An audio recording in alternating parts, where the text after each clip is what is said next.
பயந்தாங்கொள்ளி பிரமோத் முதல் கலெக்டர் பிரமோத். பிரமோத் 14 வயது சிறுவன்.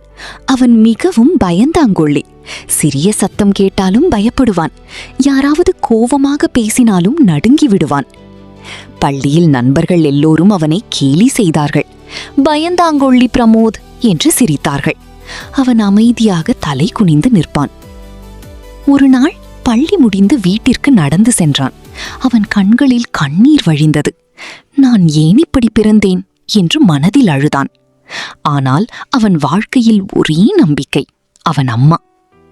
நீ ஒரு நாள் பெரிய ஆளாவே, உன்னால் முடியும் என்று தினமும் ஊக்கம் கொடுத்தார். ஒரு நாள் வகுப்பில் ஆசிரியர் கேட்டார், உங்க வருங்கால கனவு என்ன? மாணவர்கள் மருத்துவர், போலீஸ், இன்ஜினியர் என்று சொன்னார்கள். பிரமோத் மெதுவாக எழுந்தான். பயந்து கொண்டே நடுங்கும் குரலில் சொன்னான், நான் கலெக்டர் ஆகணும் மேம். முழு வகுப்பும் சிரித்தது. ஆனால் ஆசிரியர் மட்டும் சிரிக்கவில்லை. சிரிக்காதீங்க, கனவு காண தைரியம் வேண்டும் என்றார். அந்த நாளிலிருந்து பிரமோத்தின் வாழ்க்கை மாறியது. இரவு பகல் பார்க்காமல் படித்தான். தோல்வி வந்தாலும் விடவில்லை. பயம் இருந்தாலும் முயற்சியை நிறுத்தவில்லை. ஒரு நாள் பள்ளியில் பேச்சு போட்டி நடந்தது. அனைவரும் அவன் பேச முடியாது என்று நினைத்தார்கள். ஆனால் பிரமோத் மேடைக்கு சென்றான். முதலில் கைகள் நடுங்கின. பிறகு அம்மாவின் வார்த்தை நினைவுக்கு வந்தது. தைரியமாக பேச ஆரம்பித்தான். முழு அரங்கமும் அமைதியாக கேட்டது. இறுதியில் முதல் பரிசு பிரமோத்திற்கு. அந்த நாள் முதல் யாரும் அவனை கேலி செய்யவில்லை.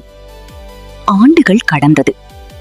பிரமோத் யுபிஎஸ்சி தேர்வுக்காக மிகவும் கஷ்டப்பட்டு படித்தான். பல தடைகள் வந்தது. ஆனால் அவன் கனவை விடவில்லை. இறுதியில் யுபிஎஸ்சி தேர்வில் இந்திய அளவில் 12வது ரேங்க் பெற்றான். அந்த பயந்த சிறுவன் இப்போது மாவட்ட கலெக்டர் பிரமோத். சொந்த ஊருக்கு திரும்பிய போது முன்பு அவனை கேலி செய்த பள்ளியிலேயே புதிய பள்ளி கட்டி திறந்து வைத்தார். ஏழை மாணவர்களுக்கு இலவச புத்தகங்கள் கொடுத்தார். பல ஏழை குடும்பங்களுக்கு உதவி செய்தார். மேடையில் நின்று அவர் சொன்னார், பயம் இருந்தாலும் பரவாயில்லை, கனவு மட்டும் விடாதீங்க. அந்த நாளில் முழு ஊரும் கைதட்டியது. பிரமோத்தின் அம்மா மட்டும் கண்ணீருடன் சிரித்தார்.